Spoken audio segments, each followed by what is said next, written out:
Hello, everyone. Welcome back to my podcast, to Just Listen to One podcast. I cannot believe we are in season 3, episode 11. I am going to be talking about Amanda Bynes. I hope I'm pronouncing her last name right. You can tell in the title who I'm talking about. And I'm going to start off about the her down to break story. So let's just get right into it. This website I'm going to be reading about it was uploaded in July 7th of 2017. So it kind of go off of around the summer of 2017, kind of a little bit. So in October of 2002, things were looking very good for Amanda. The then 16-year-old actress was coming off her first starring role in the feature film Big Fat Liar, her new WB show. Her new WB show, What I Like About You, had just premiered. The Amanda Show, a showcase spin-off of all that, the show where she got her start, was Nickelodeon was the most popular Saturday night show, even though it had been airing reruns for the last 2 years. As a child actress, Amanda had dominate her preteen girl demographic, and the star was setting her sight on a larger, more mature audience. The only direction to go was up in her and her mentor's eyes. Many a true Hollywood story has been told about show business kids going bad. The New York Times wrote then, Miss Amanda seemed remarkably self-posed and far from sedate than the highly caffeinated character she plays on television.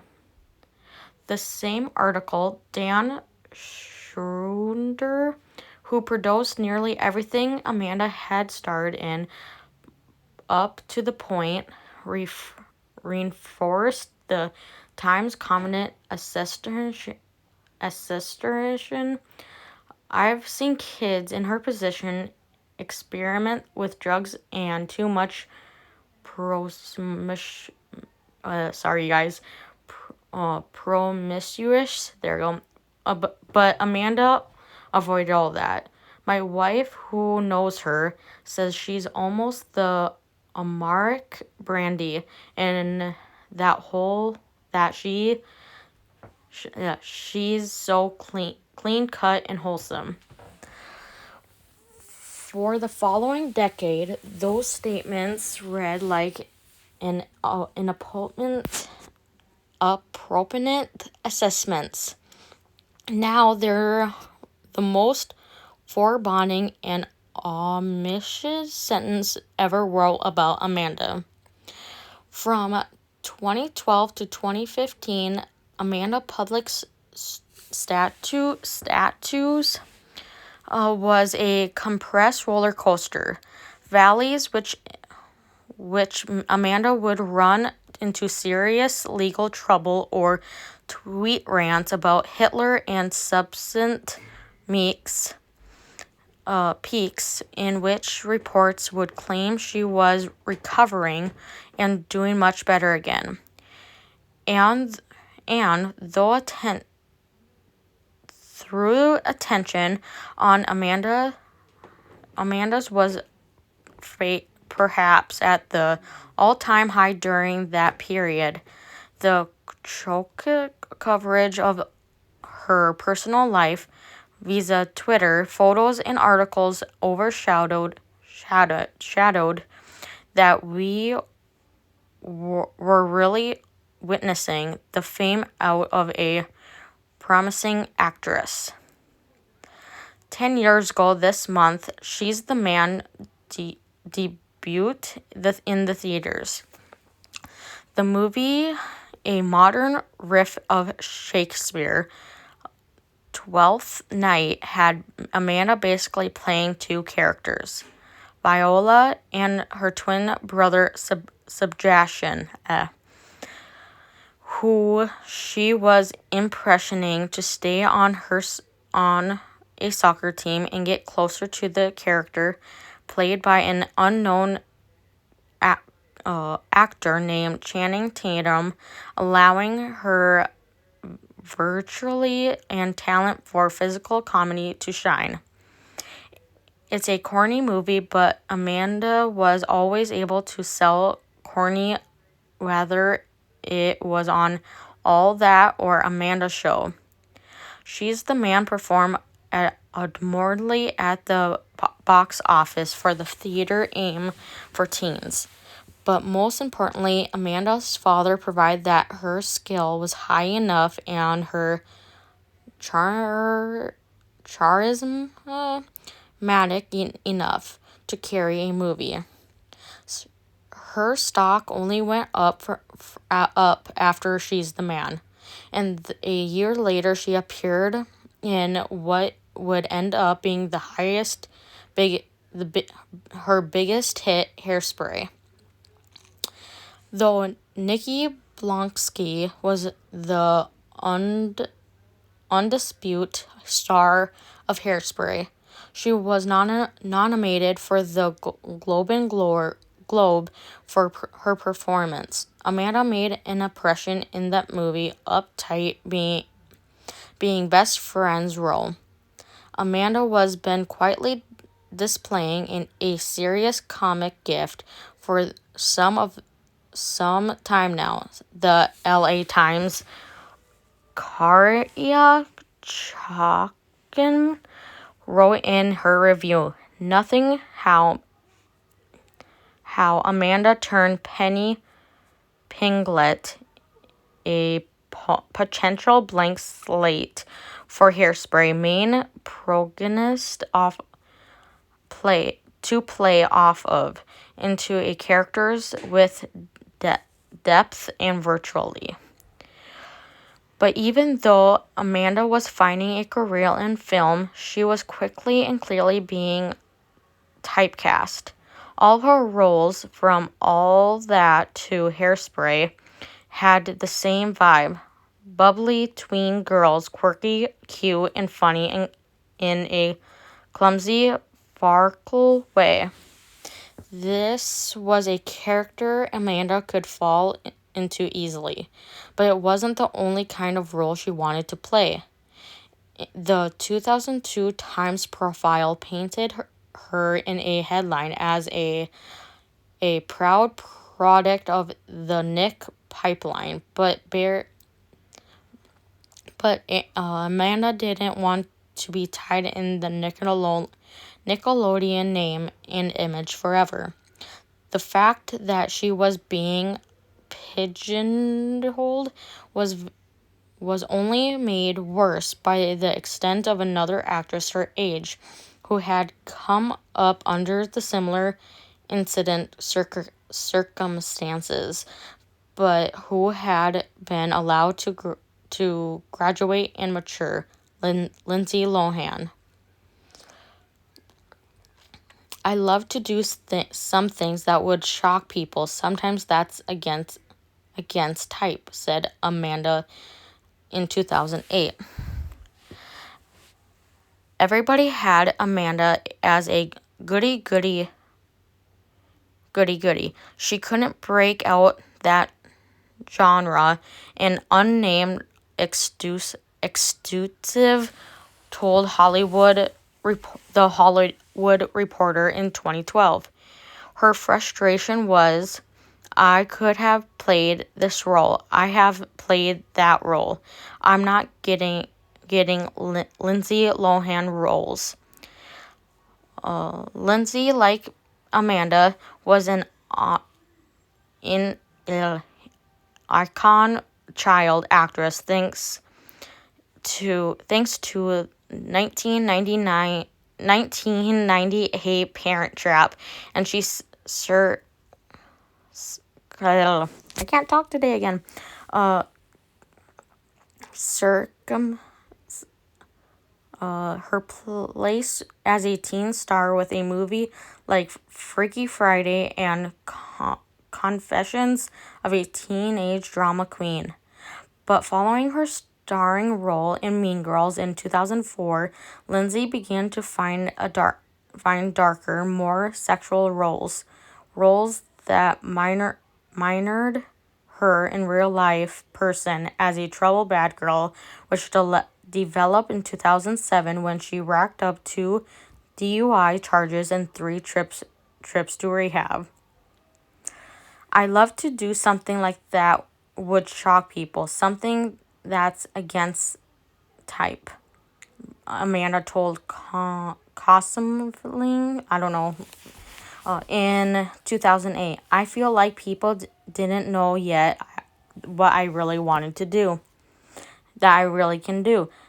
It's a declaration that seemingly fell on deaf ears following the Como's interview.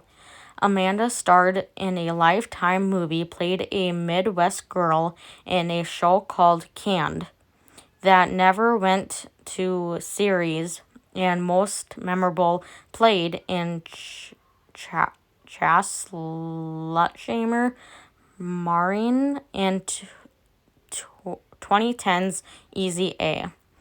She was pinning for more adult roles, and all she got was characters who were gravely afraid of adulthood. And the one mature role she managed to book fell apart.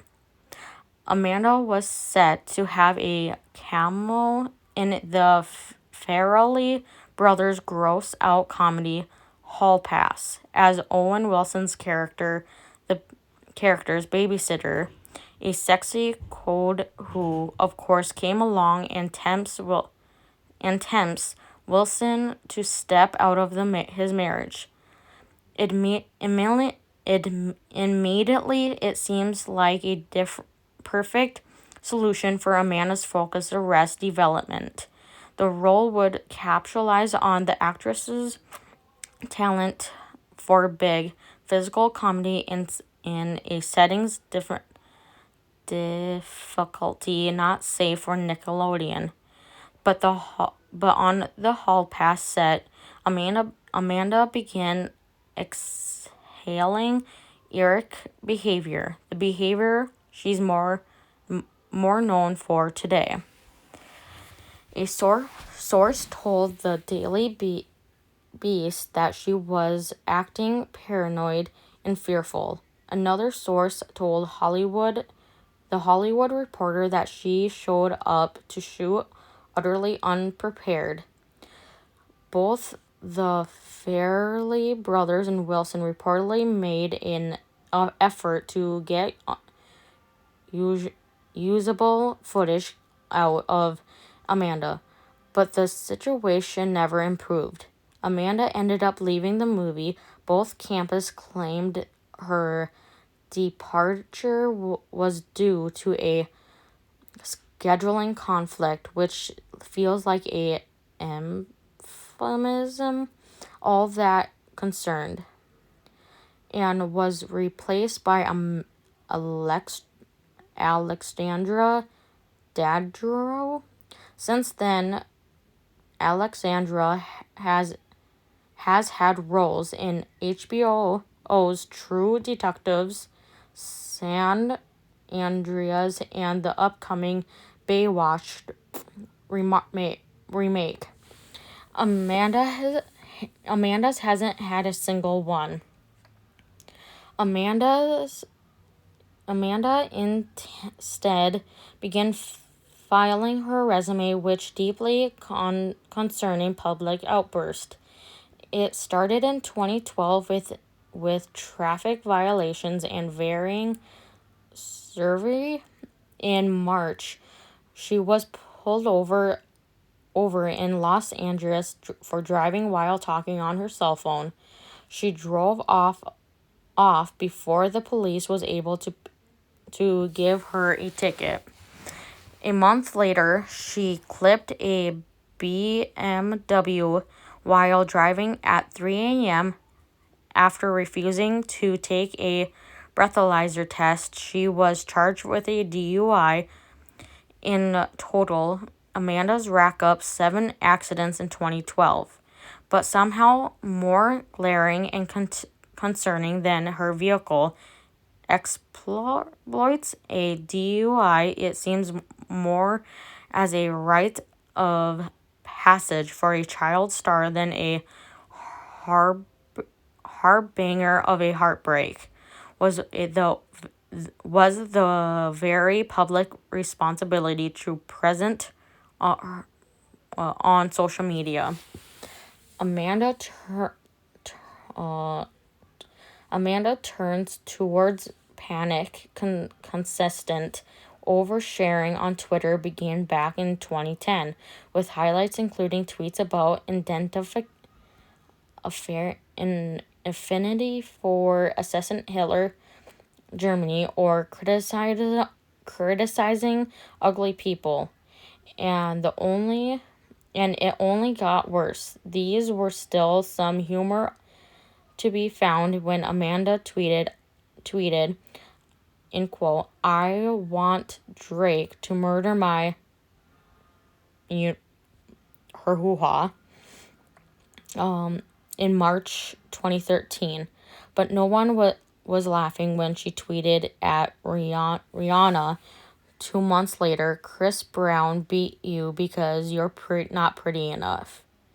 Something was clearly wrong with Amanda, and Observation TV anchors made with a grin on their faces. The media and our society in general often takes a grim interest in the real-life struggles of celebrities. When Britney Spears shaved her head, when Amy Winehouse looked listless and stick on stage, when Zac Efron got beat up on Skid Row. The coverage on Amanda wasn't expecting extreme, but it was so made. In the Twitter age, her breakdown was the first that occurred almost entirely in public's eyes, with updates coming on a minute-to-minute basis. In 2007, when Lindsay Lohan was arrested for DUI, the news took days to reverberate. 7 years later, news on Amanda took only seconds to devour. There were more impulsive reactions, less prescriptive,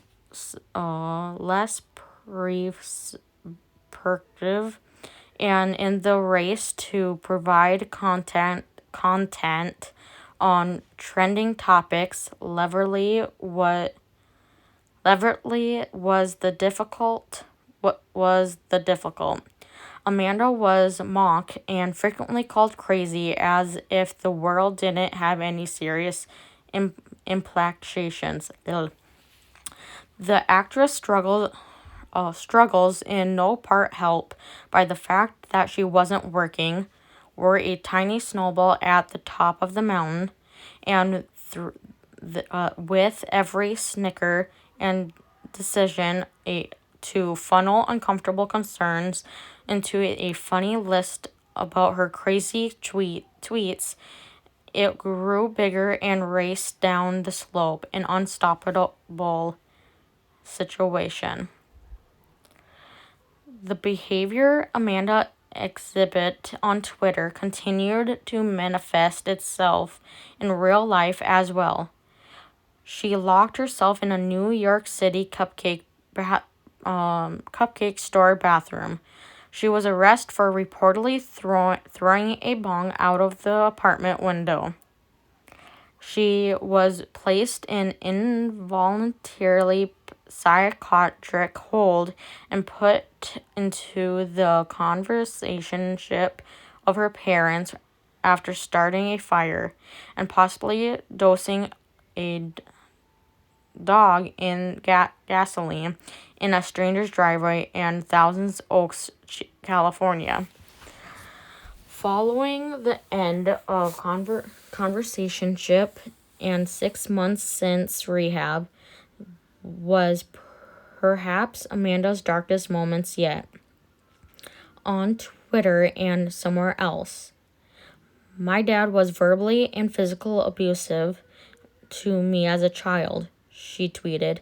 He called me ugly as a kid, then asked me if I want to have sex with him, and I didn't know how to respond and said no, and then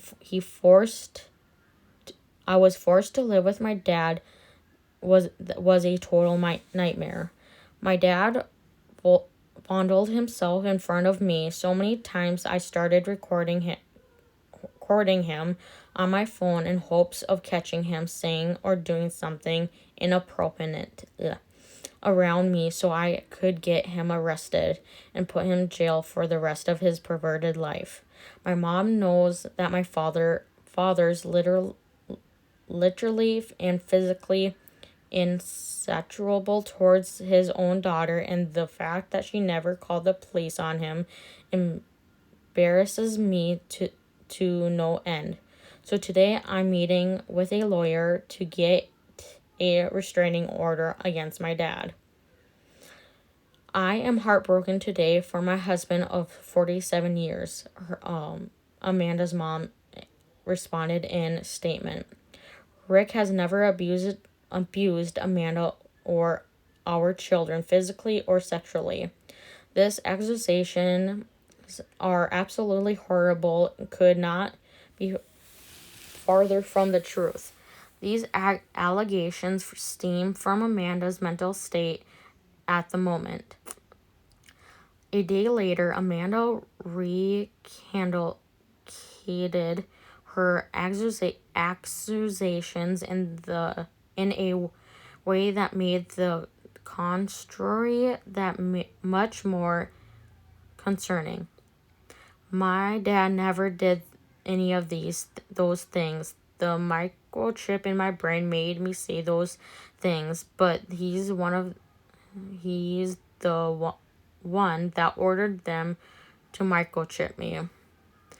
A month later, she admitted on her Twitter to being diagnosed with bipolar and manic depressives. From there, she began tweeting more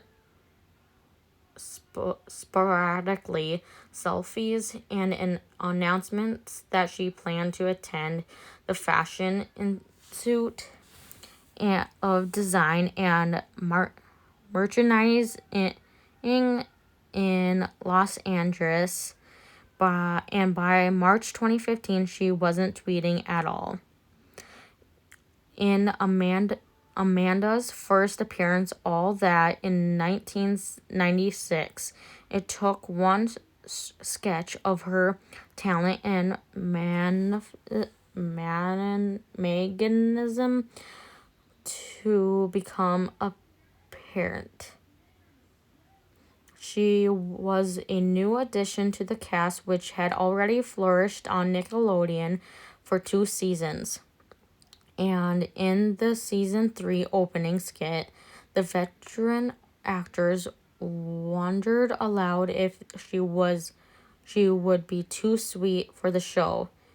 The 10-year-old actress, surrounded by people years older and feet taller than her, proceeded to invert the pre-conversation inflicting body harm, and all that stage manager. Kevin, with a smile that was more devious than I don't know that word. Sorry, guys. She had innate range and untreatable feel for what the audience wanted, and ability to draw attention for herself. From that moment on, all that was her show, and Nickelodeon was her network. It feels better to remember Amanda in this light and block out of the years that followed. It's nicer and warmer. That way we don't have to acknowledge how a young girl was turned into a brand extension so strong that she couldn't find her way out of it, aside from destroying itself and herself in the process. How we all stood the sidelines while a person broke down in public. That no matter what, we're innocent bystanders to a tragedy that had nothing to do with us. How we chew up and spit out young stars like that all the time. Amanda isn't the first child to improv, and she won't be the last. That is it on that side about her. And then I'm going to be reading on where Amanda is in 2023 right now. After it is currently loading, so hold on a sec. There we go. Where is Amanda in 2023?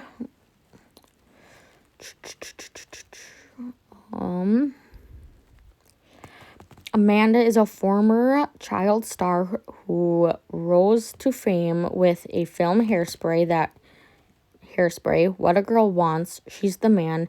Sydney White is the headline again for Disgusting Blentfersky.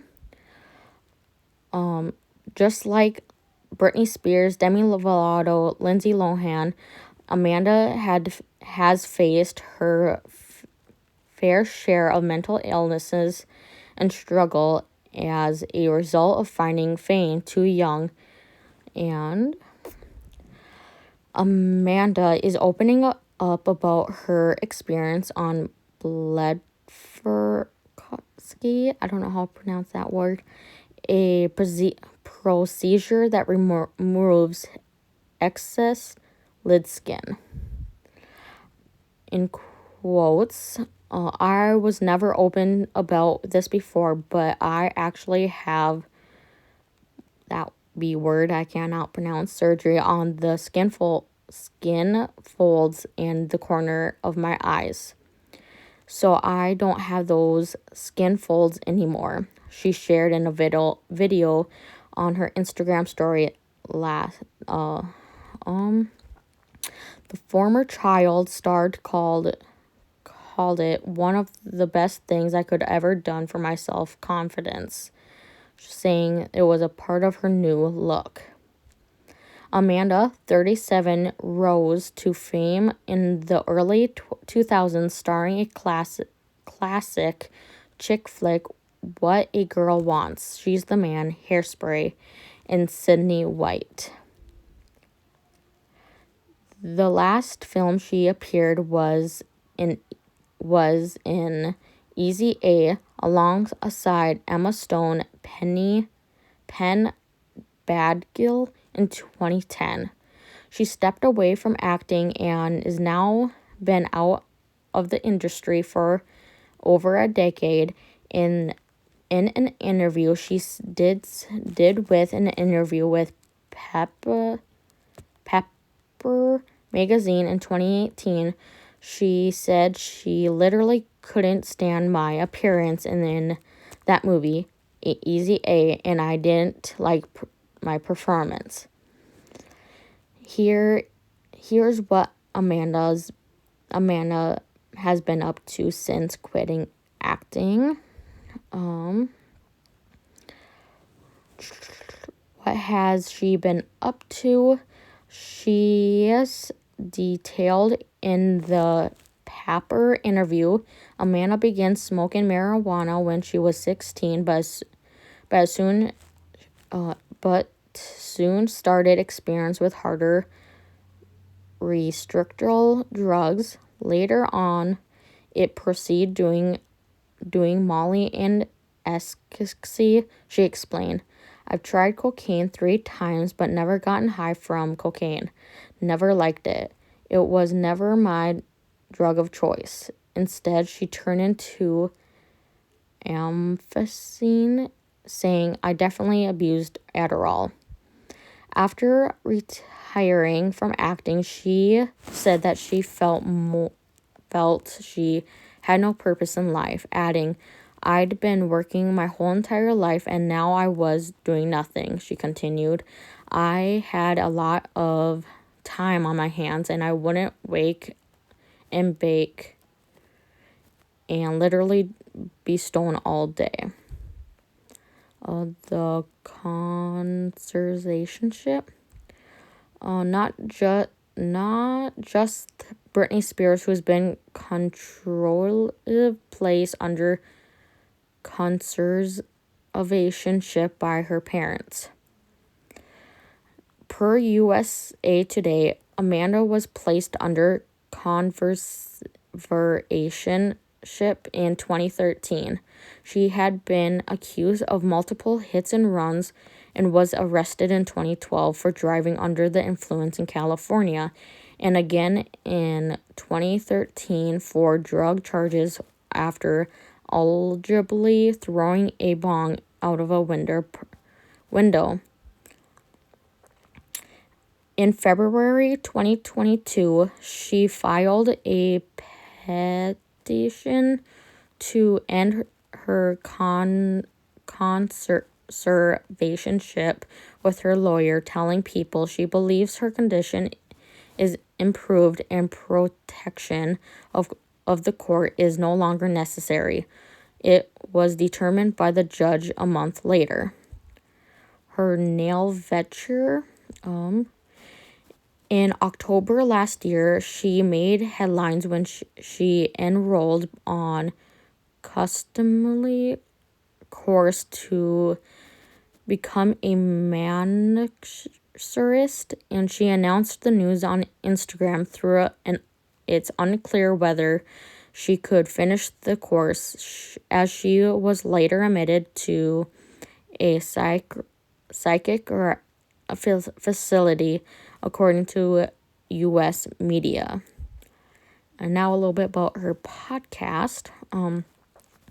However, Amanda might be making her entertainment industry come back following her debut of podcast.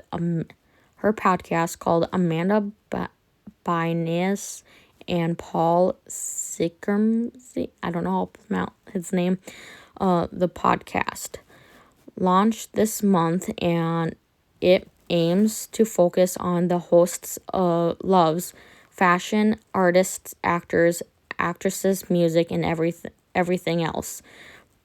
Per the pod's Spotify bio, the first guest on the show was a tattoo artist and model, Dela Moth. A little bit about her struggles of fame. Much like many other former child stars, Britney Spears, Lindsay Lohan, Demi Lovato included, acquiring globe fame at such a young age can take a major toll on their mental health as they headed into adulthood.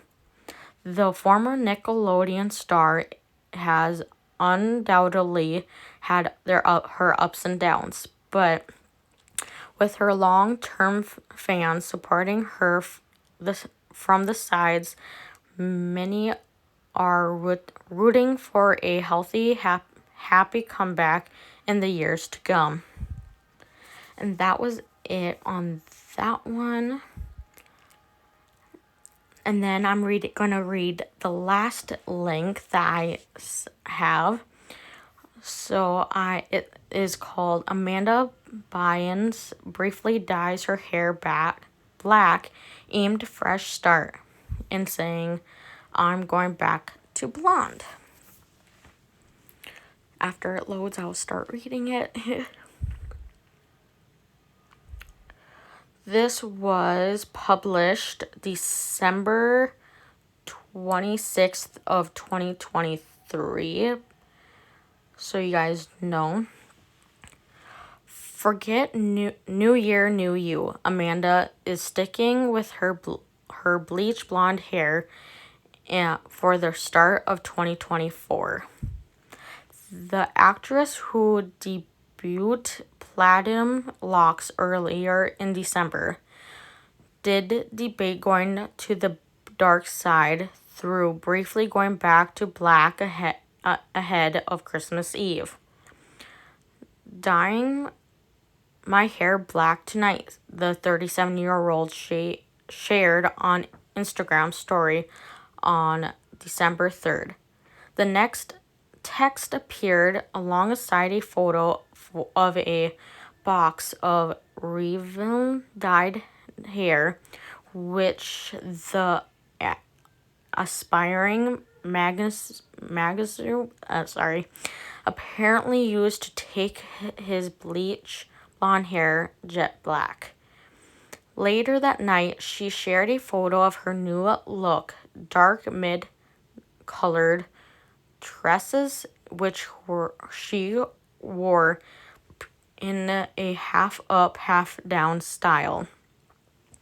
Though her dark hair was a new change, it isn't the first time the fashion industry of design and merchandising's graduate has sported black hair. The fact she only went to bleach blonde earlier this month. There we go. However, shortly after switching things up, she seemed to have change her mind. By December 24th, she snapped a mirror selfie showing a bleaching product over her head. I don't like the black hair on me, and I'm going back to blonde, she told her followers.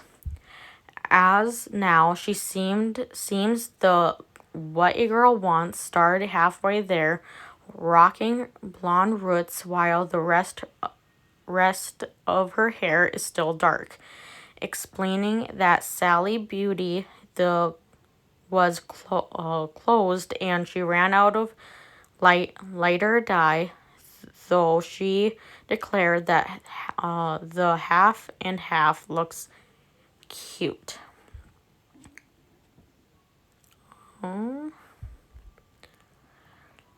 It could be that she was still figuring a few things out ahead of 2024. Recently, she released a new Spotify podcast called Amanda Bynes and Paul. I'm going to spell his last name out for you guys so you guys know. SIEMINSKI.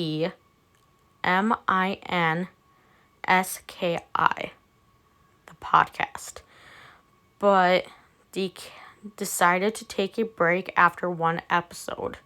I'd rather get my manic license and have a couple consistent jobs, she explained about the pause, adding that she was hoping for a A-list guest like Drake and Post Malone. However, the next day she resumed the podcast, the second episode.